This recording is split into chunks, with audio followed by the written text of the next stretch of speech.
Election വരാൻ പോവുകയാണ് നാട്ടിൽ. നമ്മുടെ കേരളം ഒരു ഇലക്ഷന്റെ ചൂടിലേക്ക് കടന്നു വരാൻ വേണ്ടി പോകും. അതിന്റെ കാഹളം മുഴങ്ങിക്കഴിഞ്ഞിട്ടുണ്ട്.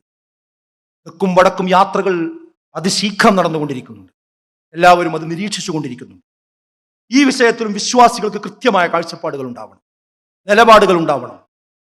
രാഷ്ട്രീയം എന്ന് പറയുമ്പോൾ ചില ആളുകൾക്ക് ഒരു ധാരണയുള്ളത് അത് രാഷ്ട്രീയക്കാർക്ക് മാത്രം ബാധകമാണ്. നമ്മളൊക്കെ മതത്തിന്റെ ആളുകളല്ലേ, നമ്മളൊക്കെ മതസംഘടനയുടെ ആളുകളല്ലേ, നമ്മളെ പള്ളിയത്തെ ആൾക്കാരല്ലേ, നമ്മൾ മൗലവിയല്ലേ, നമുക്കൊന്നും അതിലൊരു റോളും ഇല്ല. ആ ധാരണ തിരുത്തണം. രാഷ്ട്രീയം എന്ന് പറഞ്ഞാൽ എന്താ? രാഷ്ട്രവുമായി ബന്ധപ്പെട്ടത് എന്നതാണ്. ഇവിടെയുള്ള നമ്മുടെ ജീവിതത്തിലെ രാവിലെ മുതൽ രാത്രി വരെയുള്ള, തൊട്ടിൽ മുതൽ കട്ടിൽ വരെയുള്ള സകല വിഷയങ്ങളിലും ഇടപെടുന്ന നയനിലപാടുകൾ രൂപപ്പെടുത്തുന്ന സംവിധാനത്തിന്റെ പേരാണ് രാഷ്ട്രീയം എന്ന് പറയുന്നത്. അതിനുണ്ട് ആ തീരുമാനങ്ങൾ ഉണ്ടാകുന്ന സ്ഥലത്തിന്റെ പേരാണ് പാർലമെന്റ് എന്ന് പറയുന്നത്. ആ തീരുമാനങ്ങൾ കൊണ്ടുവരുന്ന സ്ഥലത്തിന്റെ പേരാണ് നിയമസഭ എന്ന് പറയുന്നത്. ആ നിയമസഭകളിൽ ഈ നിയമനിർമ്മാണത്തിന് വേണ്ടി എഴുന്നേറ്റ് നിൽക്കുന്ന ആളുകൾക്ക് വിളിക്കുന്ന പേരാണ് എംപിമാരും MLA-മാരും എന്ന് പറയുന്നത്. ആ MLA-മാരും MP-മാർക്കും വോട്ട് ചെയ്യുന്ന ആളുകളാണ് ഞാനും നിങ്ങളും. നമ്മൾ ആരെ ജയിപ്പിക്കുന്നുവോ അതിനനുസരിച്ചാണ് അതിന്റെ ഉള്ളിലേക്ക് ആളുകൾ എത്തുക. അതിനനുസരിച്ചാണ് അവിടെ നയനിർമ്മാണങ്ങൾ നടക്കുക. നമ്മുടെ രാജ്യം എന്ത് ചെയ്യണം, എന്ത് ചെയ്യണ്ട എന്ന് തീരുമാനിക്കുക. അപ്പൊ അതിന്റെ ഉള്ളിലേക്ക് പോണ ആളുകൾ ആരായിരിക്കണമെന്ന ബോധ്യം ഇവിടേക്ക് ഓരോരുത്തർക്കും കൃത്യമായ വ്യക്തത വേണം. ഇല്ലെങ്കിൽ എന്താ സംഭവിക്കാന്നറിയോ? അത് നമ്മുടെ ജീവിതത്തിന്റെ സ്വൈര ജീവിതത്തെ ബാധിക്കും, നമ്മുടെ വികസനത്തെ ബാധിക്കും, നമ്മുടെ സമാധാന ജീവിതത്തെ ബാധിക്കും, അതിലപ്പുറം നമ്മുടെ സംസ്കാരത്തിന്റെ നിലനിൽപ്പിനെ ബാധിക്കും. ഞാൻ നേരത്തെ പറഞ്ഞു നമ്മുടെ സിദ്ധാന്തം, നമ്മുടെ രാജ്യത്തിന് സർക്കാരിന് മതം പാടില്ല, പൗരന്മാർക്ക് മതമാകാം എന്നതാണ് നമ്മുടെ തത്വം. പക്ഷെ അതൊക്കെ അട്ടിമറിച്ചുകൊണ്ടിരിക്കുകയാണ് അല്ലേ? ഇന്ന് മതപരിവർത്തന നിരോധന നിയമം 12 സംസ്ഥാനങ്ങളിൽ നടപ്പാക്കിയ രാജ്യത്തിന്റെ പേരാണ് ഇന്ത്യ എന്ന് പറയുന്നത്. അതേ രാജ്യത്ത് തന്നെ മതസ്വാതന്ത്ര്യത്തിന് അവകാശവുമുണ്ട്, മതപ്രബോധനത്തിന് അവകാശമുണ്ട്. മതം വിശ്വസിക്കാൻ മാത്രമല്ല, ആചരിക്കാൻ മാത്രമല്ല, അത് പ്രബോധനം ചെയ്യുവാൻ അവകാശം ഭരണഘടനയിൽ നൽകുന്ന ഒരു രാജ്യത്തിന്റെ പേരാണ് ഇന്ത്യ എന്ന് പറയുന്നത്. അപ്പൊ മതം പ്രചരിപ്പിക്കുക, പ്രഘോഷിപ്പിക്കുക ഒക്കെ ചെയ്യാം. അത് കേട്ടുങ്ങാണ്ട് ഒരാളെ ഒരു മതത്തിൽ നിന്ന് വേറൊരു മതത്തിക്ക് മാറി കുറ്റായി. അപ്പൊ ആ നിയമങ്ങൾ തമ്മിൽ വ്യത്യാസമല്ലേ? ഇതെന്തിനായി ഇത് നിയമം ഉണ്ടാക്കുന്നത്? മതപ്രബോധനം തന്നെ തെറ്റാണെന്ന് കൊണ്ടുവരാൻ വേണ്ടിയാണ് ആദ്യം അതിന്റെ വാതിൽ കിടക്കുന്നത്. ഇതിന്റെ പബ്ലിസിറ്റി കംപ്ലീറ്റ് നാട്ടുകൂടി കൊടുത്തു. റമദാൻ വിജ്ഞാനവേദിന്റെ പബ്ലിസിറ്റി കംപ്ലീറ്റ് കൊടുത്തു. എന്നിട്ട് രാവിലെ എല്ലാവരും വന്ന് നോക്കുമ്പോൾ വാതിലൊക്കെ അടച്ചാണ്. പിന്നെന്തിനാ പബ്ലിസിറ്റി കൊടുത്ത്? അതുപോലെ ഇവിടെ ഏതൊരാൾക്കും അവനവന്റെ മതം പ്രചരിപ്പിക്കാനുള്ള അവകാശം ഇവിടെ ഉണ്ട്.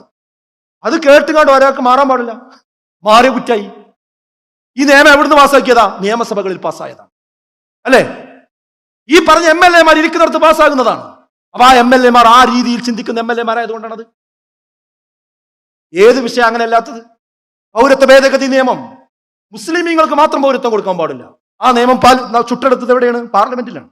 MP-മാർ ഇരിക്കുന്നിടത്ത് ചുട്ടെടുക്കപ്പെട്ട നിയമമാണ്. വഖഫ് നിയമം എവിടെ പാസ്സാക്കപ്പെട്ടതാ? പാർലമെന്റിൽ പാസ്സാക്കപ്പെട്ടതാണ്. ആ വഖഫ് നിയമം ബാധിക്കുന്നത് ആരെയാ? നമ്മുടെ മുൻഗാമികൾ പള്ളിക്കും മദ്രസിനും മറ്റുമായി വഖഫ് ചെയ്ത സ്വത്തിനെയാണ് ഇത് ബാധിക്കുന്നത്. ഇത് മതത്തെ ബാധിക്കുന്നില്ല എന്നാണോ പറയുന്നത്? ഒരു പള്ളി ഉണ്ടാക്കണമെങ്കിൽ പെർമിഷൻ വേണം. ആ പെർമിഷൻ അനുവദിക്കേണ്ടത് ആരാ? പണ്ട് കലക്ടറായിരുന്നു. ആ കലക്ടർ അനുവദിക്കുന്നതിൽ ഒരുപാട് പ്രശ്നങ്ങൾ ഉണ്ടായിരുന്നു. അത് രാഷ്ട്രീയമായ നിരന്തരമായ ഇടപെടലിന്റെ ഭാഗമായിട്ടാണ് ഇപ്പൊ പഞ്ചായത്തിന് വേണ്ടി അനുവദിക്കപ്പെട്ടത്. അതാരാ ആ നിയമം ഉണ്ടാക്കുന്നത്? ആരാണ് ആ ചർച്ച കൊണ്ടുവരുന്നത്? പഞ്ചായത്തിൽ നമ്മൾ ജയിപ്പിക്കുന്ന മെമ്പർമാരാണ്. അപ്പൊ അതാരാകണമെന്ന് നമുക്ക് ധാരണ വേണ്ടേ? ഇതൊന്നും നമ്മളെ വിഷയമല്ല എന്ന് പറയാൻ പറ്റുമോ? പറ്റില്ല. ഇനിയുള്ള കാലത്ത് ഇതൊക്കെ വളരെ ഗൗരവപ്പെട്ട വിഷയം തന്നെയായി നമ്മൾ മനസ്സിലാക്കേണ്ടതുണ്ട്.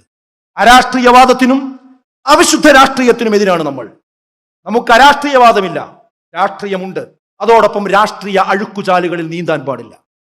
നമ്മുടെ വ്യക്തിത്വം കളഞ്ഞു കുളിച്ചുകൊണ്ട് അഴിമതിക്കും സ്വതന്ത്ര പക്ഷപാതിത്വത്തിനും അതുപോലെയുള്ള രാഷ്ട്രീയ അഭ്യാസങ്ങൾക്കും ഒരിക്കലും ഒരു വിശ്വാസി നിന്നു കൊടുക്കാൻ പാടില്ല. ഇതാണ് ഈ വിഷയത്തിൽ നമ്മൾ എടുക്കേണ്ട നയം എന്ന് പറയുന്നത്. രാഷ്ട്രീയ നിലപാട് പ്രത്യേകിച്ച് മുജാഹിദ് പ്രസ്ഥാനത്തെ സംബന്ധിച്ചിടത്തോളം അന്നും ഇന്നും എന്നും ഒന്ന് തന്നെയാണ്. രാഷ്ട്രീയത്തിൽ ഇടപെടാം, മത്സരിക്കാം, കുഞ്ചിക സ്ഥാനങ്ങളിലെത്താം എന്ന് പറയുക മാത്രമല്ല അത് എത്തിക്കുക കൂടി ചെയ്ത ഒരു പ്രസ്ഥാനമാണ് മുജാഹിദ് പ്രസ്ഥാനം. അതിന് ആത്മീയമായ ഒരു തലം ഒരുക്കി കൊടുക്കുകയായിരുന്നു KM മൗലവിയെ പോലെയുള്ള പണ്ഡിതന്മാർ. അതിന് രാഷ്ട്രീയമായ ദിശാബോധം കൊടുക്കുകയായിരുന്നു KM സീതി സാഹിബിനെ പോലെയുള്ള രാഷ്ട്രീയ നേതാക്കന്മാർ. ആ KM സീതി സാഹിബ് സ്പീക്കറായിട്ടുണ്ട്, CH മുഹമ്മദ് കോയ സാഹിബ് മുഖ്യമന്ത്രിയായിട്ടുണ്ട്, ഇല്ലേ? ഞാൻ പറയുന്നത് എന്തുകൊണ്ട് കേരളമായി UP ആകാതെ പോയി? UP മുസ്ലിങ്ങളുടെ കുറവ് കൊണ്ടല്ല. അവിടെ ഒരു KM മൗലവി ഉണ്ടായില്ല, അവിടെ ഒരു KM സിദി സാഹിബ് ഉണ്ടായില്ല, അവിടെ രാഷ്ട്രീയ സംഘാടനം ഉണ്ടായില്ല, അവിടെ സാമുദായിക സംഘാടനം ഉണ്ടായില്ല, അവിടെ മുസ്ലിമീങ്ങൾക്ക് രാഷ്ട്രീയ ഇച്ഛാശക്തി ഉണ്ടായില്ല. നിങ്ങൾ പന്തായാൽ മതി, ടീമാകരുത് എന്നാണ് നമ്മളോട് പറഞ്ഞുകൊണ്ടിരിക്കുന്നത്. ഞങ്ങൾക്ക് പരസ്പരം അങ്ങോട്ടും ഇങ്ങോട്ടും തട്ടിക്കളിക്കാനുള്ള ഒരു പന്തായാൽ മതി മുസ്ലിം സമുദായം. നിങ്ങൾ സ്വന്തം സംഘടിക്കാൻ പാടില്ല, നിങ്ങൾ സ്വന്തം രാഷ്ട്രീയ പാർട്ടികൾ ഉണ്ടാക്കാൻ പാടില്ല, നിങ്ങൾ സാമുദായികമായി സംഘടിക്കാൻ പാടില്ല. കാരണം അങ്ങനെ സംഘടിച്ചാൽ പ്രശ്നമാണ്, അപ്പൊ നിങ്ങൾ തീവ്രവാദികളായി മാറും. ഇതാണ് പുതിയ ആഖ്യാനം. ശരിയല്ല അത്. ഇവിടെ എല്ലാ സമുദായത്തിനും സംഘടിക്കാം, ജനാധിപത്യ രീതിയിൽ സംഘടിക്കാം, എല്ലാവരും സംഘടിക്കുകയും ആവശ്യങ്ങൾ ചോദിക്കുകയും ചെയ്തുകൊണ്ടിരിക്കുന്നുണ്ട്. അത് മുസ്ലിം സമുദായത്തിനും അവകാശം. ഇതൊക്കെ തിരിച്ചറിഞ്ഞുകൊണ്ട് തന്നെ നമ്മൾ മുന്നോട്ട് പോകുവാൻ നമുക്ക് കഴിയണം. അതുകൊണ്ട് ഞാൻ പറയുന്നത്, രാഷ്ട്രീയം നമ്മൾ അന്നും മത്സരിക്കാന്ന് പറഞ്ഞവരാണ്, ഇടപെടാന്ന് പറഞ്ഞവരാണ്, ഇന്നും അത് തന്നെ പറയുന്നു. പക്ഷേ രാഷ്ട്രീയത്തിൽ പോളിസികൾ മാറാം, നയങ്ങൾ മാറാം. അത് സന്ദർഭത്തിനും സാഹചര്യത്തിനനുസരിച്ച് മാറിക്കൊണ്ടിരിക്കും. എന്നാൽ ചില ആളുകൾക്ക് പണ്ടിതൊക്കെ ഹറാമായിരുന്നു, പാടില്ലെന്ന് പറഞ്ഞവരായിരുന്നു. അവർക്ക് ഒരുപക്ഷെ ആദർശത്തിൽ മാറ്റം വരുത്തേണ്ടി വരും. നമുക്ക് അങ്ങനത്തെ ഒരു വിഷയമേ ഈ വിഷയത്തിൽ. വളരെ സസ്റ്റൈനബിളായ, സന്തുലിതമായ ഒരു സമീപനമാണ് ഈ വിഷയത്തിൽ നമ്മൾ സ്വീകരിച്ച് മുന്നോട്ട് പോയിക്കൊണ്ടിരിക്കുന്നത്. ഒരു വിശ്വാസിക്ക്, രാഷ്ട്രീയത്തിൽ ഇടപെടുന്ന ഒരു വിശ്വാസിക്ക് ഒരിക്കലും അവന്റെ പാർട്ടി താല്പര്യങ്ങളല്ല ഒന്നാമതായി ഉണ്ടാവുക. തന്റെ മതവിശ്വാസത്തിന് പോറലേൽപ്പിക്കുന്ന ഒരു നിലപാടും അവൻ സ്വീകരിക്കുകയില്ല. താൻ വിശ്വസിക്കുന്ന രാഷ്ട്രീയ പാർട്ടി താൻ ഉൾക്കൊള്ളുന്ന മതത്തിന് എതിരായി, സംസ്കാരത്തിന് എതിരായി എങ്ങാനും പ്രവർത്തിച്ചാൽ അവിടെ പാർട്ടി താല്പര്യത്തിനല്ല ഒരു വിശ്വാസി താല്പര്യം കൊടുക്കേണ്ടത്, മുൻഗണന കൊടുക്കേണ്ടത് തന്റെ വിശ്വാസ സംരക്ഷണത്തിനായി. എന്റെ നേതാവ് പറഞ്ഞു, എന്റെ നേതാവ് പ്രസംഗിച്ചു, എന്റെ നേതാവ് കൊണ്ടുവന്ന നയമാണ്, അത് ഇസ്ലാമിനെതിരാണെങ്കിൽ മുസ്ലിം എന്ന നിലയ്ക്ക് ഞാനത് അംഗീകരിക്കില്ല എന്ന് പറയാൻ ത്രാണി ഉണ്ടാകണം. അപ്പോഴാണ് ഞാൻ ശരിയായ മുസ്ലിം ആവുക. അത് പറയാനും പ്രകടിപ്പിക്കാനും ഇന്ത്യ രാജ്യത്തിന് അവകാശമുണ്ട്.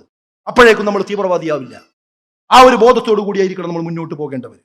അപ്പൊ നമ്മുടെ രാഷ്ട്രീയം എന്ന് പറയുന്നത് വികസനത്തിനോടൊപ്പം നിൽക്കുക, നമുക്ക് സമാധാനമുള്ള ഒരു നാടുണ്ടാകുക, വർഗീയതക്കെതിരെ സംസാരിച്ചു കൊണ്ടിരിക്കുക, അതോടൊപ്പം നമ്മുടെ മതവിശ്വാസത്തിന് പോറലേൽക്കാത്ത നിയമങ്ങൾ ഇവിടെ ഉണ്ടാവുകയും വേണം. ഈ നിലപാടിൽ ഉറച്ചു നിന്നുകൊണ്ടായിരിക്കണം നമ്മൾ രാഷ്ട്രീയവുമായി മുന്നോട്ട് പോകേണ്ടത്. ഇതിനെ എങ്ങാനും വേദനിപ്പിച്ചാൽ, അത് ഏത് രാഷ്ട്രീയ പാർട്ടികളാണെങ്കിലും, ഈ ഒരു മതപ്രബോധനത്തെയും അതിന്റെ മതവിശ്വാസികളെയും അവരെ തീവ്രവാദികളാക്കാനും അവരെ കുഴപ്പക്കാരാക്കാനും ആര് പരിശ്രമിച്ചാലും അത് തിരിച്ചറിയാനുള്ള വിവേകം വിശ്വാസികൾക്ക് ഉണ്ടാവുകയും വേണം. അവിടെ രാഷ്ട്രീയ താല്പര്യങ്ങൾക്കല്ല നമ്മൾ പ്രാധാന്യം കൊടുക്കുക. ഈ ഒരു രൂപത്തിലായിരിക്കണം നിലപാടുമായി നമ്മൾ മുന്നോട്ട് പോകേണ്ടത്. വഅദല്ലാഹുല്ലദീന ആമനൂ മിൻകും വഅമിലുസ് സ്വാലിഹാത്ത് എന്ന് തുടങ്ങുന്ന വിശുദ്ധ ഖുർആനിലെ ആ ആയത്ത് നമ്മൾ എല്ലാവരും ഈ രംഗത്ത് ഓർത്തു വെക്കണമെന്നാണ് എനിക്ക് സൂചിപ്പിക്കാനുള്ളത്. എന്താണ് 3 കാര്യങ്ങൾ അള്ളാഹു ഓഫർ ചെയ്യാണ്, നിങ്ങൾക്ക് ഞാൻ വാഗ്ദാനം നൽകിയിരിക്കുന്നു. എന്താ 3 കാര്യം? ഒന്ന്, നിങ്ങൾക്ക് സ്വാധീനം, ഭൂമിയിൽ സ്വാധീനം നൽകാം. രണ്ടാമത് പറഞ്ഞത് എന്താ? വലയുമക്കിനന്ന ലഹും ദീനഹുമുല്ലദീ ഇർതളാ, നിങ്ങൾ വിശ്വസിച്ച ആ മതത്തിന്, നിങ്ങൾക്ക് തൃപ്തിപ്പെട്ട മതത്തിന് നിങ്ങൾക്ക് നിലനിൽപ്പ് നൽകാം.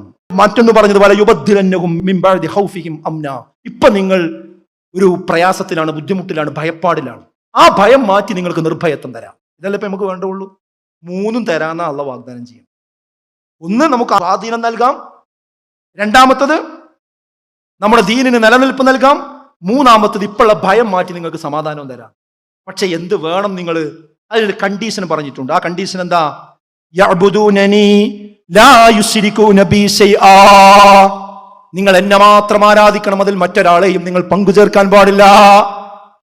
അപ്പൊ അള്ളാഹുവിനെ മാത്രം ആരാധിക്കുക എന്നുള്ള തൗഹീദ് ഉയർത്തിപ്പിടിച്ച് നമ്മൾ പ്രവർത്തിക്കുകയാണെങ്കിൽ അവർക്കൊരു നിർഭയത്വം വ്യക്തിപരമായിട്ടും കുടുംബപരമായിട്ടും ഒരു സൊസൈറ്റി എന്ന നിലക്കും അള്ളാഹ് തരുന്നാണ് പറയുന്നത്. അത് തന്നിട്ടുണ്ട്. അതാണ് ഇന്നും കേരളത്തിന്റെ പ്രത്യേകത. UP ഇല്ലാത്തൊരു നിർഭയത്വം ഇന്നും കേരളത്തിൽ ഉണ്ടാകുന്നത് എന്തുകൊണ്ടാ വെച്ചാൽ ഇവിടെ തൗഹീദിന്റെ ഒരു ഭൂമി ഇവിടെ ഉണ്ടായി എന്നതുകൊണ്ടാണ്. ഇവിടെ ആ നിലക്ക് പ്രവർത്തനങ്ങൾ ഉണ്ടായി എന്നത്, ദഅവത്ത് നടന്നു എന്നതാണ്. ആ ദഅവത്ത് നിലക്കാൻ പാടില്ല. അപ്പോഴേ അള്ളാഹിന്റെ സഹായം നമുക്ക് കിട്ടുള്ളൂ. എണ്ണക്കുറവ് ഒരു വിഷയമേ അല്ല, ന്യൂനപക്ഷമല്ല പ്രശ്നം, ന്യൂനതയുള്ള പക്ഷമാണ്. ശരിക്കും ശ്രദ്ധിക്കണം. ന്യൂനപക്ഷമല്ല ഇസ്ലാമിലെ പ്രശ്നം, ന്യൂനതയുള്ള പക്ഷമാണ്. കമ്മിൻ ഫിഅത്തിൻ ഖലീല ഗലബത് ഫിഅത്തിൻ കസീറ, എത്ര ചെറു സംഘങ്ങളാണ് വലിയ വലിയ സംഘങ്ങൾ അതിജീവിച്ചിട്ടുള്ളത്. ബദറിൽ 300 ചില്ലാൻ ആൾക്കാർ മാത്രമാണ് മുസ്ലിങ്ങൾ ഉണ്ടായത്, അവിടെ വിജയിച്ചു. ഉഹദിൽ 1000ന്റെ മുകളിൽ ആൾക്കാരുണ്ടായിരുന്നു, അവിടെ പരാജയപ്പെടുക ചെയ്തു. എന്തേ? ചെറിയ ചില അനുസരണക്കേടുകൾ അവിടെ വന്നു. അപ്പം വിശ്വാസികളോട് എനിക്ക് പറയാനുള്ളത്, നമ്മൾ ഭയപ്പെടേണ്ടതില്ല, ഒരു പേടിയും വേണ്ട. എല്ലാ കുതന്ത്രങ്ങളെയും തിരിച്ചറിയാൻ കഴിവുള്ളവനാണ് പടച്ചത്. ആ അള്ളാന്റെ കാവലുണ്ടെങ്കിൽ ഒരാൾക്കും നമ്മളൊന്നും ചെയ്യാൻ കഴിയും. അതുകൊണ്ട് നമ്മൾ എന്ത് ചെയ്യുക? യഥാർത്ഥ വിശ്വാസത്തോടുകൂടി, ഈമാനോടുകൂടി, തവക്കുലോടുകൂടി നമ്മൾ മുന്നോട്ട് പോകുക. പടച്ചതമ്പുരാന്റെ സഹായം ഇൻഷാ അല്ലാഹ് നമുക്കുണ്ടാകും. സന്തുലിതമായ ഒരു ജീവിതക്രമം നമ്മൾ പാലിക്കുക.